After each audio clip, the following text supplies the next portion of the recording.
when I fall in love. So James asked my parents for their blessing. Then I waited like a full month before he finally proposed to me. So he asked for my parents' blessing. We went out on this wonderful car ride, and we talked about when we were going to get married, and we set a date. I went and picked out a dress, everything.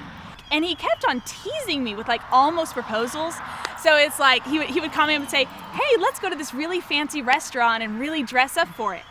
And then he called me 2 hours before and canceled.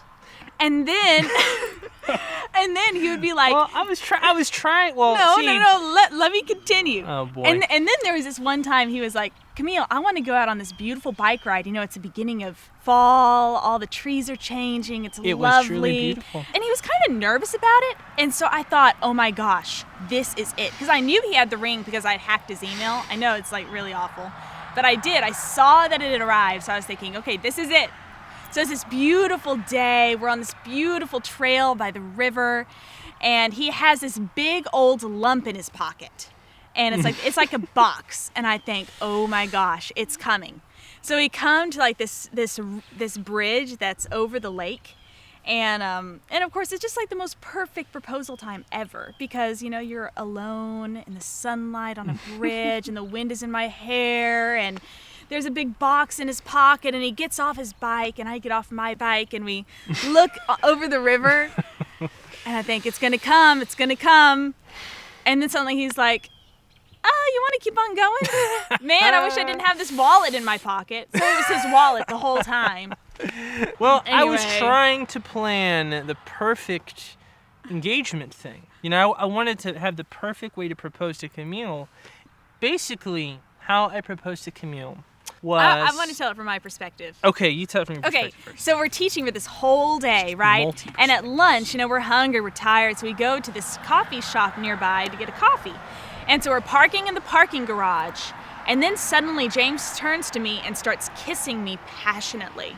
And it's like, passionately enough that it's kind of, we're married. Anyway, that I'm kind of like, oh my gosh, this is kind of sudden and out of place. And so then I feel his hand leave my back and start fumbling in the cup holder. And suddenly he breaks away, and there's the ring right there, sitting in the parking garage on a cloudy day in the car, okay? There's his proposal, and he's like, will you marry me, Camille? And I say, yeah. We were in the car. I we know, were still it's in really the car. And my side of the story is that I wanted so badly to wait and plan for the perfect way to propose. And then one day I woke up and I just said, I can't wait anymore. I'm going to go crazy. And so I got the ring, I took it with me, and I just kind of did it, you know, spontaneously. So we got married 4 months later, and then we went to Rome for our honeymoon, which was really amazing. We got to meet the Pope in Rome, and we literally had like a Hollywood honeymoon. Since that time, we've been going on the road with the Annie Moses Band. I'm telling you what, being married is like being on a perpetual date. It's awesome. It's really, really cool. It's pretty, it's pretty cool. In a restless world like this is, love is in